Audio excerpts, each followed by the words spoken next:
केतनो दुखवा के सोना साथ हम रहब। सुन ले केतनो दुखवा के सोना साथ हम रहब।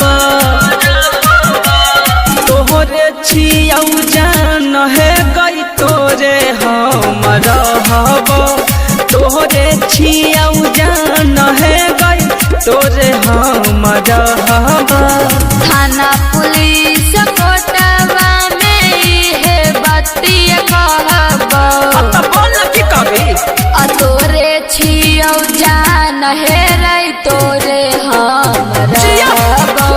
तोरे छियौ जान है रे तोरे हम रहब। नहीं तो झूठ बोले छी। तोरे छियौ जान है गई तोरे हम रहब।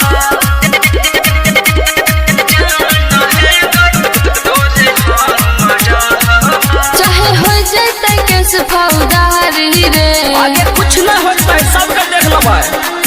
भले बिक जैते खेत घोड़ा गाड़ी रे। आगे केकरा में इतना दम छे बोल।